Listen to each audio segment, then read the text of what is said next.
Au cours des dernières années, de nombreuses preuves ont émergé, prouvant l'existence d'anciens continents mythiques qui fleurissaient de vie il y a des milliers d'années.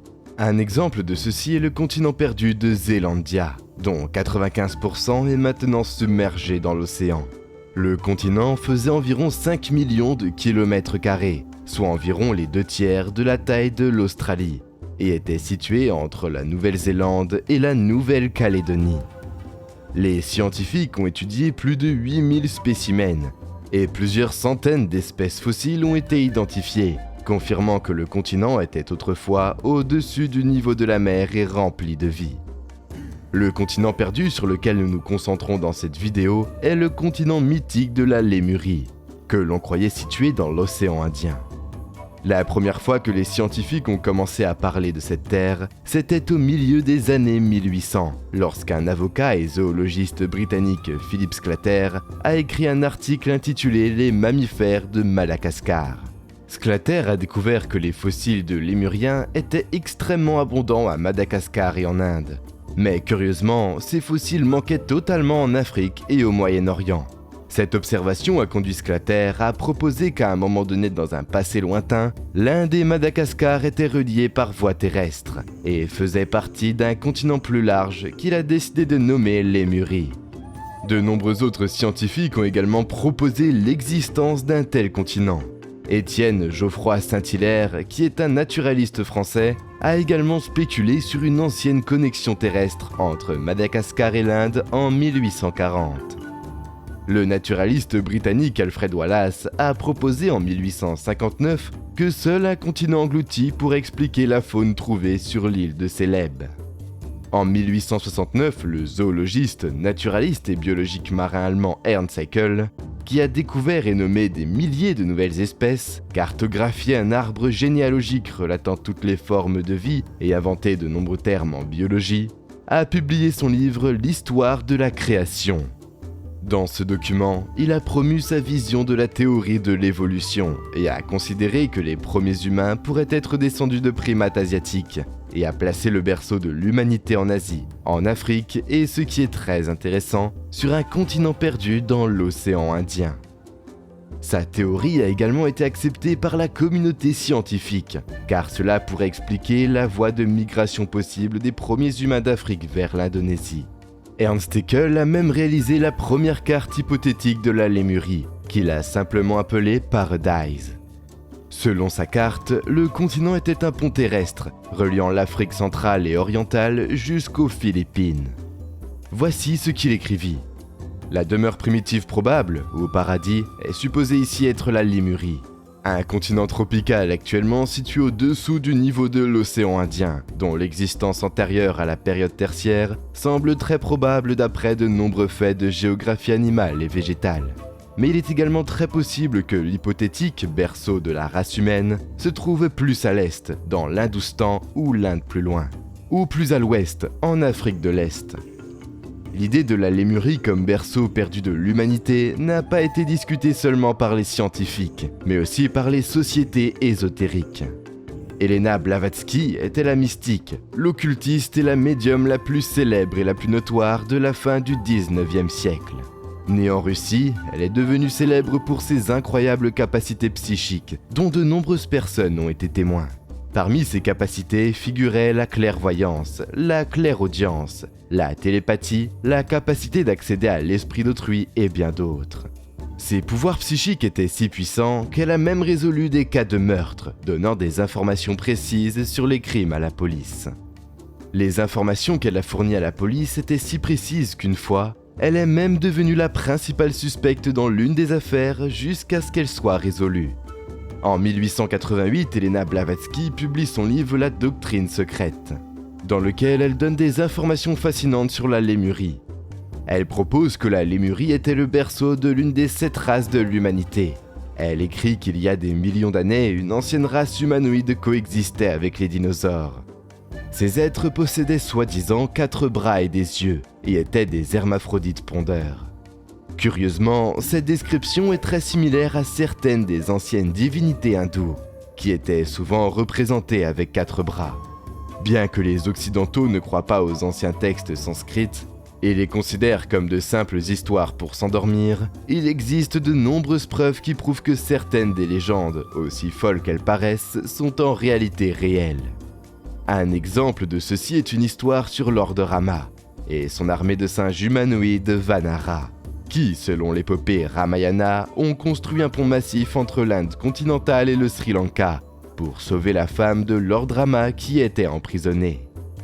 Bien sûr, personne, sauf les hindous, n'a même pris cette histoire au sérieux, jusqu'à ce que de nombreuses années plus tard, des images satellites prises par la NASA aient révélé que ce que nous voyons pourrait, en fait, être un ancien pont effondré, maintenant partiellement submergé sous l'océan. Les textes du Ramayana décrivaient même en détail le processus de construction. Le processus contenait l'étude, la planification, l'exécution et la post-réalisation, qui sont tous des éléments fondamentaux du processus de chaque architecture, même aujourd'hui. Il y avait même un ingénieur en chef du projet appelé Nala. C'est pourquoi le pont est également connu sous le nom de Nala Setu ou le pont de Nala. Les textes détaillent tous les matériaux utilisés pour la construction et toutes les espèces d'arbres qui ont d'abord été empilés sur la digue marine pour donner un effet de fondation sur pieux ou coussin de bois. Au-dessus d'eux, de grandes et petites pierres ont été empilées et au-dessus des pierres, un niveau fini plat a été aménagé. Le peuple des singes Vanara tenait même des cordes des deux côtés du pont pour le construire dans un alignement linéaire approprié, une technique utilisée encore aujourd'hui.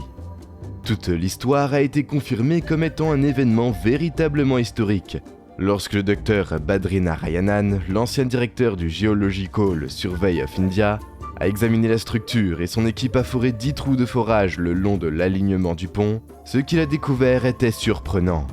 À environ 6 mètres sous la surface, il a trouvé une couche constante de grès calcaire, de coraux et de matériaux ressemblant à des rochers. Il était évident que l'ancien pont avait été construit par l'homme. D'autres investigations ont confirmé que le pont a été créé il y a environ 7000 ans, la même période où le Ramayana a été écrit. Selon le Ramayana, le rapport du pont était de 10 par 1, longueur sur largeur. Mesuré aujourd'hui, le pont mesure environ 35 km et 3,5 km de large. Le rapport exact de 10 par 1 tel que décrit dans l'épopée. Les scientifiques examinant le pont ont conclu que les pierres utilisées pour la construction sont plus anciennes que le sable lui-même, confirmant que quelqu'un les a placées là en utilisant des formes avancées d'ingénierie. D'autres scientifiques, tout en convenant que le pont est artificiel, pensent qu'il a été construit il y a 1,7 million d'années, une époque où l'homme moderne n'existait même pas. C'est l'époque de l'Homo erectus, qui est antérieure aux Néandertaliens. L'armée de singes humanoïdes de Rama pourrait-elle être les premiers ancêtres de l'homme, précisément l'Homo erectus? Les Homo erectus pourraient très bien correspondre à cette description, et bien qu'ils n'aient pas la capacité intellectuelle requise pour construire quoi que ce soit, ils avaient la force physique pour le faire. Et s'il y avait d'anciens êtres supérieurs comme Rama, ces êtres pourraient-ils guider l'Homo erectus et les utiliser pour cette construction? Selon la légende, après la construction du pont, Lord Rama a conduit son armée à travers et a vaincu avec succès le ravisseur de sa femme et l'a libéré. Sur le chemin du retour, Rama a volé avec son Vimana, qui, selon les textes sanskrits, est une sorte de véhicule volant, utilisé par beaucoup de ces êtres et divinités à la peau bleue. Un appareil que nous appellerions aujourd'hui un ovni. Si cette mégastructure du Ramayana est réelle, les histoires des vaisseaux volants appelés Vimana et des anciennes races de géants qui y sont mentionnées pourraient-elles être également réelles? On pense que l'ancienne culture tamoule du sud de l'Inde est antérieure aux civilisations sumériennes et égyptiennes, et certains l'appellent même la première race humaine civilisée. La littérature Sangam, qui est la plus ancienne littérature connue du sud de l'Inde, raconte l'incroyable histoire d'une civilisation tamoule avancée, florissante sur le continent désormais submergé de Kumarikandam, il y a des milliers d'années. Les Tamouls croient encore aujourd'hui à l'existence de ce mythique continent perdu et qu'il était leur lieu d'origine. Ce continent, aujourd'hui englouti, était situé dans les océans Indien et Pacifique et constituait la ligne de liaison entre l'Afrique et l'Inde du Sud via Madagascar. Le continent a été submergé lorsque le niveau de la mer a monté et que la dernière période glaciaire a pris fin, forçant le peuple tamoul à migrer et à se mélanger avec différents groupes, formant invariablement de nouvelles langues, races et civilisations. Beaucoup de gens croient que non seulement les Tamouls, mais toute l'humanité descendent des habitants de Kumarikandam. Ils croient que la culture tamoule est le fondement de nombreuses cultures éclairées. Et le tamoul se trouve être le mélange de langues maternelles d'une variété d'autres langues dans le monde. Selon les chercheurs, le continent lémurien de Kumarikandam a été séparé du continent au cours de l'ère mésozoïque en raison de la montée des eaux. Curieusement, selon l'Institut national indien d'océanographie, le niveau de la mer était inférieur d'environ 100 mètres il y a environ 15 000 ans. L'élévation rapide du niveau de la mer a entraîné une inondation majeure qui a finalement conduit à la disparition, non seulement d'un continent entier, mais de toute une civilisation qui existait sur Terre dans un passé lointain. Le professeur Shanmugatas, chercheur dans ce domaine, a déclaré ce qui suit. On peut imaginer la force et l'ampleur du raz de marée nécessaire pour dévorer une zone montagneuse qui existait dans l'ancienne ceinture côtière du mont Tamoul. Ce déluge pourrait-il être le déluge biblique qui est mentionné par toutes les cultures du globe? Un autre élément de preuve suggérant l'existence d'un ancien continent dans l'océan Indien a été trouvé dans l'île tropicale de Maurice. En 2013, des scientifiques ont découvert des fragments de granit dans l'océan au sud de l'Inde, le long d'un plateau qui s'étend sur des centaines de kilomètres au sud du pays en direction de Maurice. Et à Maurice, une équipe de géologues a trouvé un zircon, datant d'il y a 3 milliards d'années, soit des éons avant la formation de l'île elle-même, qui n'a vu le jour qu'il y a 2 millions d'années. Cela signifie que le zircon qu'ils ont découvert provenait d'une masse continentale beaucoup plus ancienne, qui a sombré dans l'océan Indien. Au lieu d'appeler ce continent perdu Lémurie, les géologues l'ont nommé Mauricie.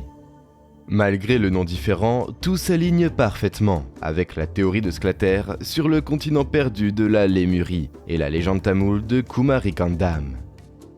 Avec toutes ces découvertes et légendes anciennes, nous pouvons convenir que malgré notre technologie et notre notion d'histoire, nous savons encore très peu de choses sur le passé de la Terre. Notre planète est entourée de mystères, d'anciennes civilisations perdues et d'êtres avancés hautement intelligents qui ont construit des merveilles architecturales fascinantes que nous admirons encore aujourd'hui. Chaque mystère que nous démêlons ouvre de plus en plus de questions, auxquelles il est tout simplement impossible de répondre avec les connaissances que nous avons de nos livres d'histoire. Comme le disait Napoléon Bonaparte, l'histoire est la version des événements passés sur laquelle les gens ont décidé de s'accorder.